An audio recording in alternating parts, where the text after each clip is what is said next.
Did 36 points, 18 rebounds, 4 blocks in the 76ers' 118-109 victory over the Cavs. According to Fox Bet Sportsbook, Embiid now the betting favorite to win MVP over Nikola Jokic. Shannon, Joker's been your guy. Are you buying this? Yeah, Joel Embiid has been phenomenal over the last 2 weeks, Skip, and we had the conversation. I said it's not over yet. At that point in time, Nikola Jokic was the MVP. But considering the slide that they've been on and the meteoric rise that Joel Embiid has been on, rightfully so that he should be the betting favorite. 6-game winning streak. The Nuggets have been on a 4-game skid, and Joel Embiid has been nothing short of sensational during that 6-game winning streak. So, yeah, he should be the favorite. So you have conceded. Skip, it's not over. But just like 2 weeks ago, Jokic was the betting favorite. Now, but 2 weeks ago, you said it's not even close. No, it wasn't. Oh, God. It wasn't. Okay. But it wasn't over. All right. So big picture, and people are sleeping on Philadelphia. Since early January, they have been on a 34-10 tear. Yeah. That's the best record in the NBA since early January. And this man is on defense. He is now lurking in the lane like the Loch Ness monster. Yeah. Last night, he was just taking my breath away, blocking shots that they didn't see coming. If we could just see his 4 blocks last night in a row, this is some spectacular commanding of the lane. Yeah, don't try that anymore. Don't try that anymore. Then there's a quick jump block. Whew. Okay, and here, this is the best one. This is late in the game, and that was actually a 2-for-1, where he bothered one shot and then wheeled and quick jumped and blocked the other one. The agility for 7'1" is off the charts.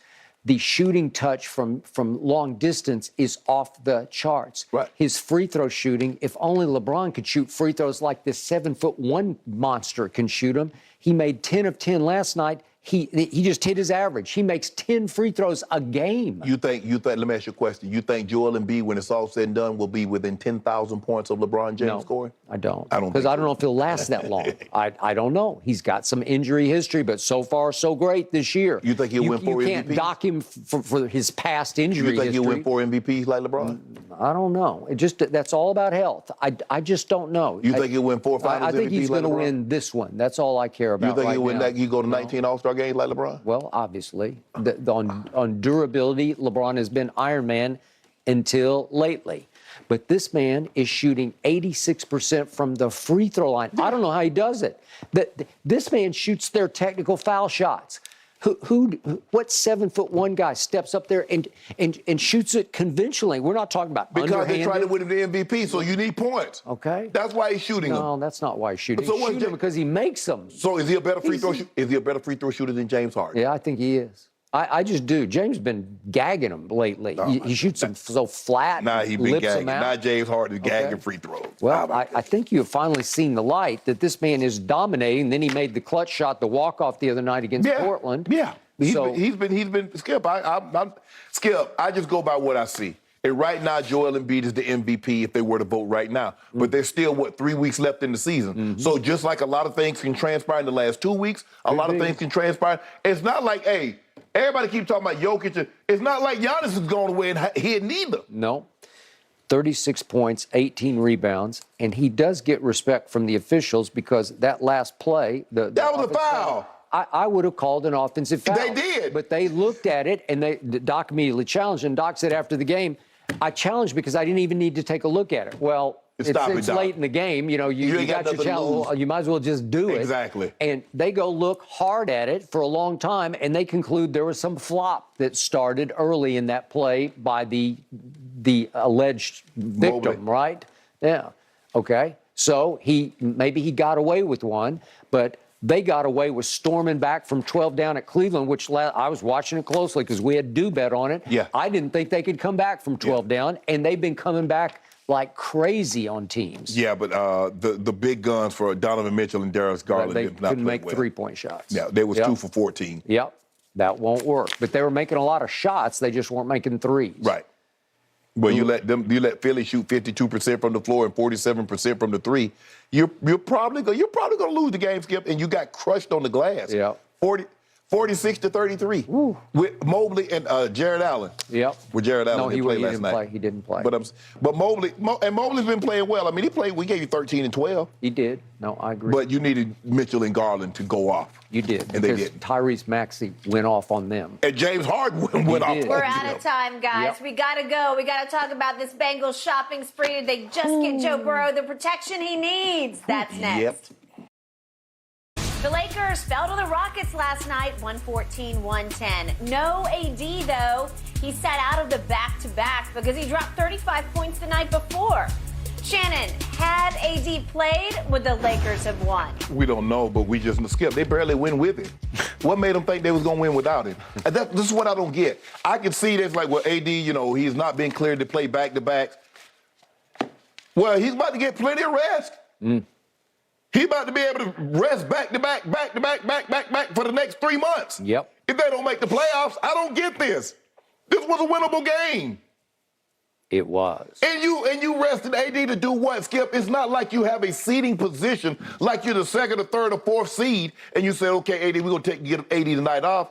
You need every game. And they're like, no, we're going to rest AD, because health long term.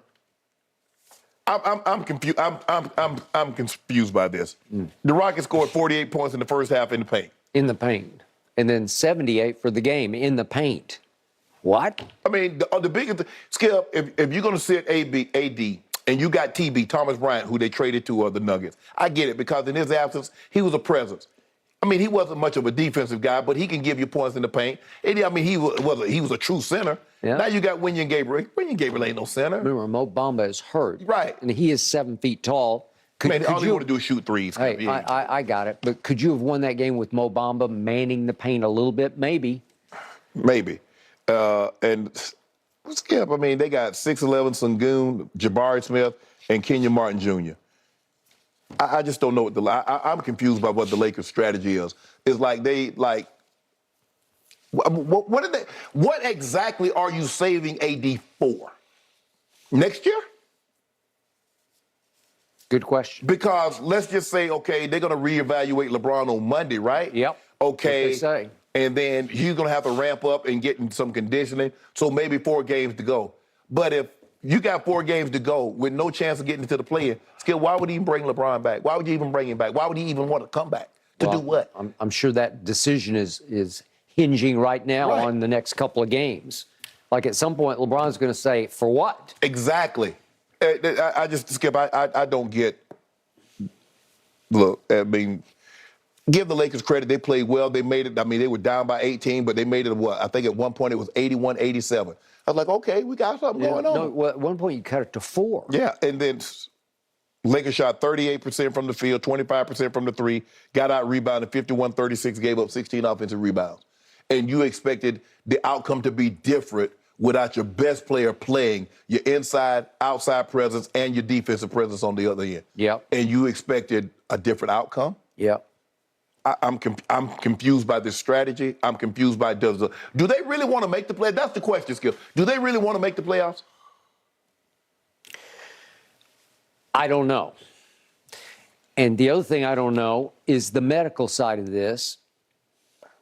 Was it AD who went right along with, yeah, I need to take the second night off of the back-to-back? Was it the medical staff? Was it the team doctor who said he just cannot risk on that whatever stress reaction he has in his foot? He can't risk a back-to-back. If I'm Anthony Davis, I go to Darvin Ham or I go to Rob Pelinka and I just say, hey, I'm fine. I can do this. Let me go. Did they sit him down? Did they actually mandate you cannot play tonight? Did they order it? I don't know the background of this, but you're playing the worst team in obviously the West. But what did that worst team have? What did it just do to Boston? Yeah. It beat them at Houston, and Boston had its best 2 players. Correct. You didn't have your best 2. So am I shocked by what happened last night? No. I am not. No. Did the Lakers come out lifeless and kind of heartless? Yes. Yeah. And did they get pushed around? Yep, they got pushed around.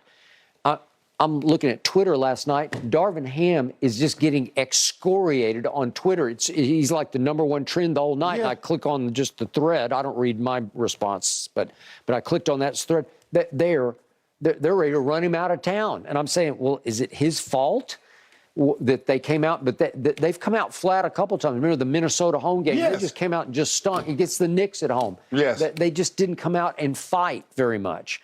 So Darvin said that we preached to them before the game. The Houston Rockets live in the paint. That's what this team does. They attack the paint. Right. And they got a bunch of young legs on this team. Yeah, but Skip, I mean, so how do you keep them out? Skip, first of all, without AD, I mean, you got guys, they're terrible in pick and roll defense. Everybody just puts them in the pick and roll and get whatever they want. Yep. So how do you think you were going to protect the paint when your tallest guy is 6'8"? You're a good height for a college team, but not an NBA team. Yeah, some college teams, like Mississippi State, they're ginormous. Okay, they'd be much bigger. I'm just okay. So Darvin always sort of defaults to this position. He says, if you're not cut out for this, you're in the wrong business. He's acting like, well, I tried to motivate them, but they act like they don't even want to play NBA basketball.